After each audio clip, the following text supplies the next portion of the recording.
'Tis I.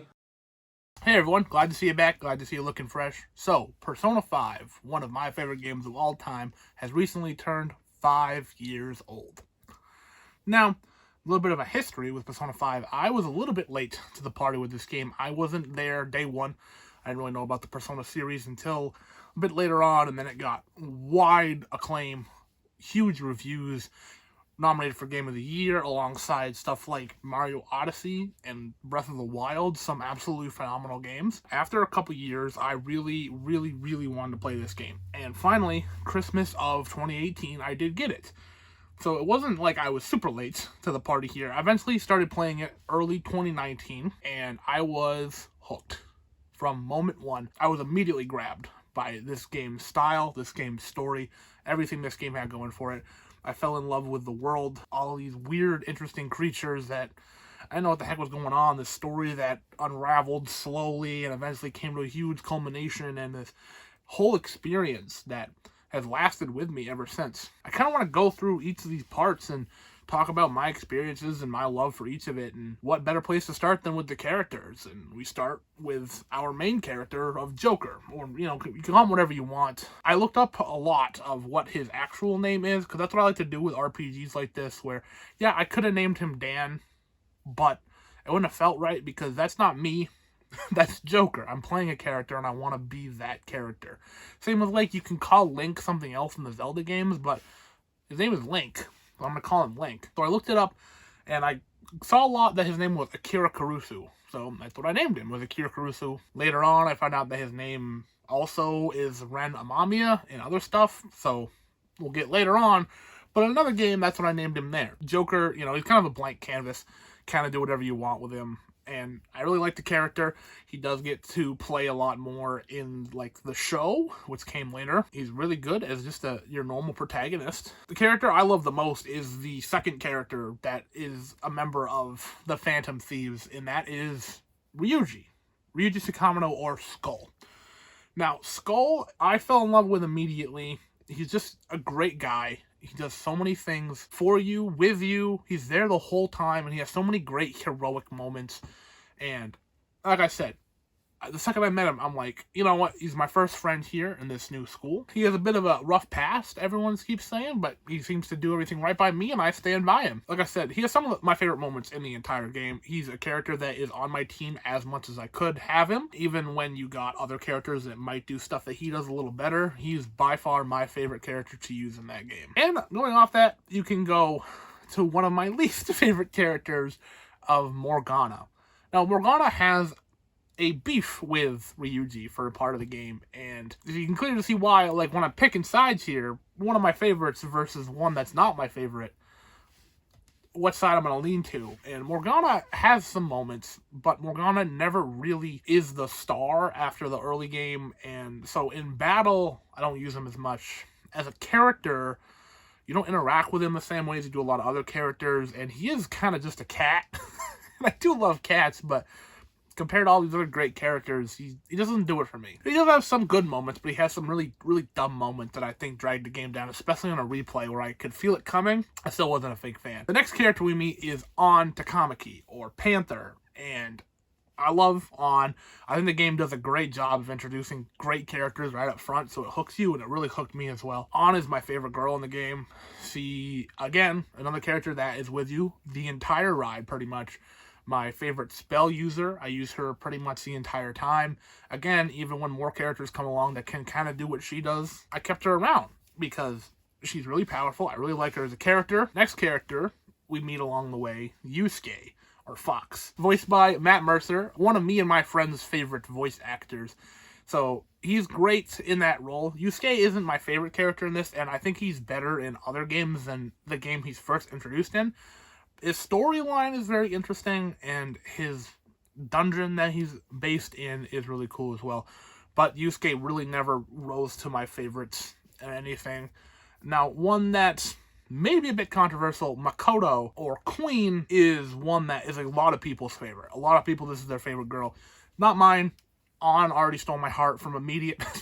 Get it? Stole my heart, huh? Yeah, Makoto's great. She's a great character, but I never stood by the fact that, some people say that she is the most canonical, one to end up with Joker and the one that has to be chosen because of that. I don't buy into any of that, honestly. If you do, that's great. Futaba Sakura, or Oracle, is not a playable character. She's more like she's just a navigator, but she's a fine character. She's one that I don't really think of all that much because you never play as her. It's not really on the team in that sense. She's always there, but she's never, like, in the moment. She just shows up when you need her the most, but, you know, she's a fine character. She can be very grating and annoying, just her personality, but a lot of people like her for that, and I stand by them. And the final member of the core Phantom Thieves, Haru Okumura, or Noir, is a very weird character. She gets introduced very late in the game. I like her. I think she's funny. I think she's cute. I think she's enjoyable to be around, but she doesn't leave as much of an impact because she doesn't have time to. I mean, she has plenty of time to. Any other video game character would be happy to get the 40 hours you spend with her, probably at that point in the game. But compared to the other ones that get, 60, 80, 100 hours, it's not as much. So that is the core members of the Phantom Thieves, and this game branched out into a lot of other ones. Of course, because I played Persona 5 so late, Persona 5D, Dancing in Starlight, was already out at the time. So once I finished Persona 5, I could immediately go into playing that. It's a very strange game. Not on the surface, it's just a rhythm game.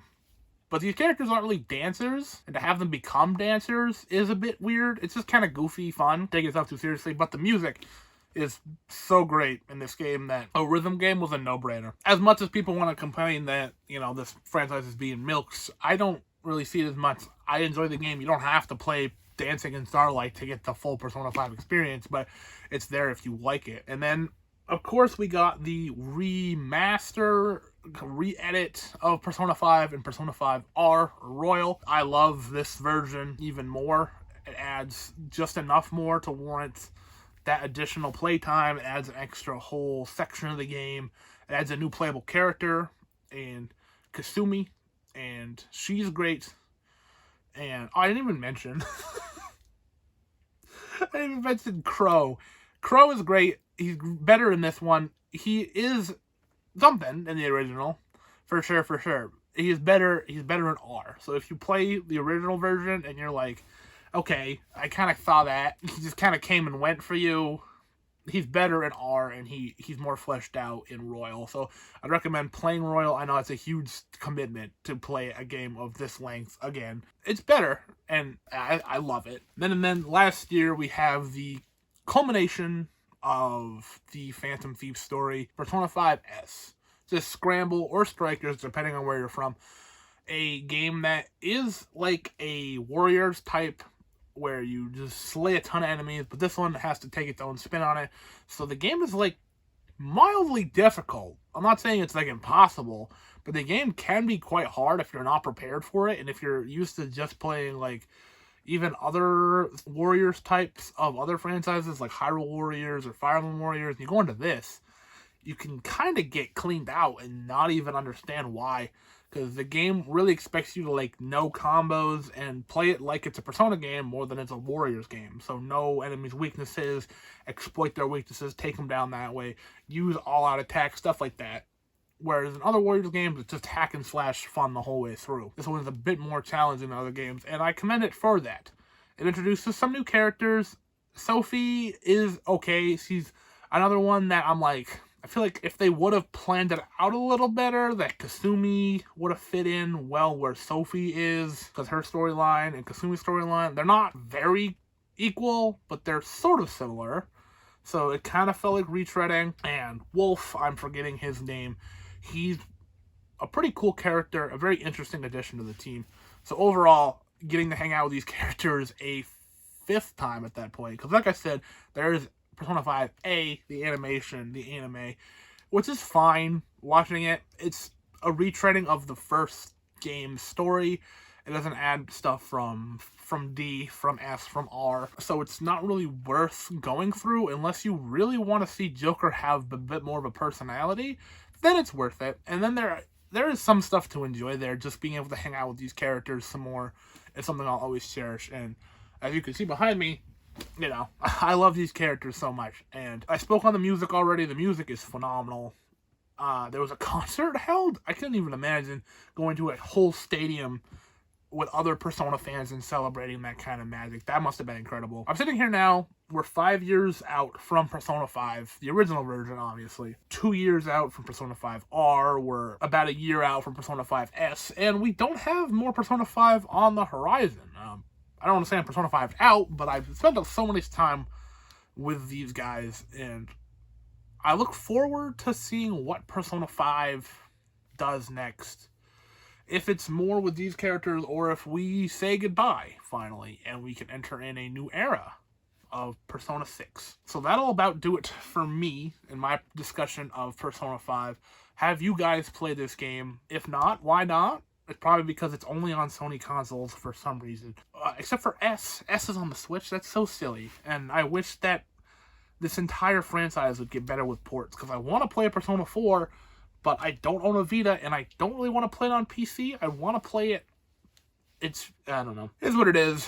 It's a long discussion. If you haven't played it, and you have the capability to, please play it. It is absolutely one of my favorites of all time.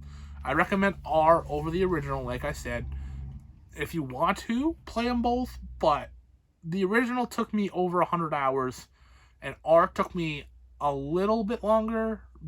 There's another, 30-hour chunk to that game, which is it's a pretty sizable chunk, and it only took me a little bit longer because I knew the base game well enough to get things moving, and it didn't take me nearly as long to do the stuff I wanted to in that. But I eagerly wait Persona 6 whenever that happens, or if we get more Persona 5, or if we get more Persona 4. That would be cool as well. I don't know really anything about Persona 4. 5 was my introduction to this game series, so I look forward to everything going forward. Please let me know your thoughts down below. Thank you so very much for watching. Like this if you like this. Subscribe if you haven't already. And I will see you at some point.